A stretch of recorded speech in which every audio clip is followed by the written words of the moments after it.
से निकलेगा। लड़ाई हमारी है, हमें ही लड़नी पड़ेगी, किसी के भरोसे मत रहो। 11 सितंबर को महारैली है।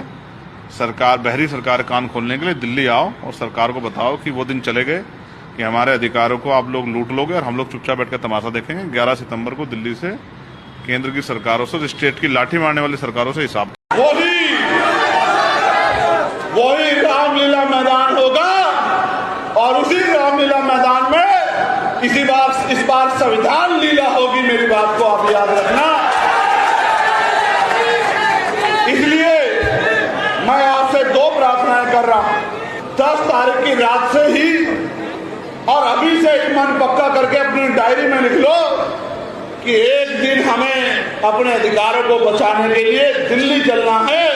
ये पूरा दिन हमारा दिल्ली में संकल्प के साथ है कि आप कोई डाका, आप कोई लूट हम लोग अपने अधिकारों पर नहीं चलने देंगे।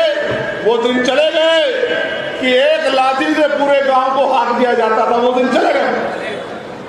अब तो वो दिन है,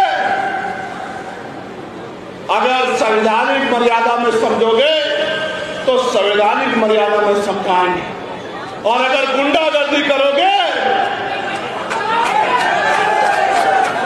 तो गुंडागर्दी का भूत ऐसे चुटकियों में निकाल दिया जाएगा कि दोबारा गुंडागर्दी करने की सोच भी नहीं रख पाओ।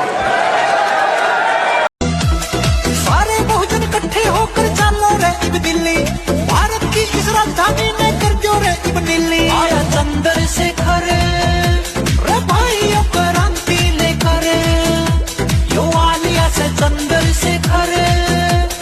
11 तारीख को दिल्ली में हमने ऐलान कर दिया है कि हम केंद्र की सरकार को घुटने टिकवा के रहेंगे। 11 तारीख को अब कोई बातचीत नहीं होगी, अब संघर्ष होगा। अब संघर्ष होगा, अब कोई रास्ता बचा नहीं है, अब नहीं बचा रास्ता। ये सरकार अगर हमारे अधिकारों को निगलने का काम करेगी तो हम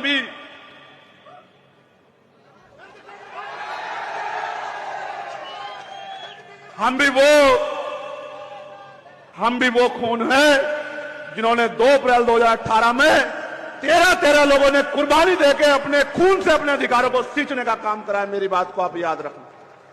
सरकार किसी भी कीमत पर अपने आप को संविधान से बड़ा ना समझे और पिछले दरवाजे से ये जो अधिकारों को निस्ता नाबूद करने की जो तैयारी सरकार ने की है, वो हमें दूध पीते बच्चे ना समझे।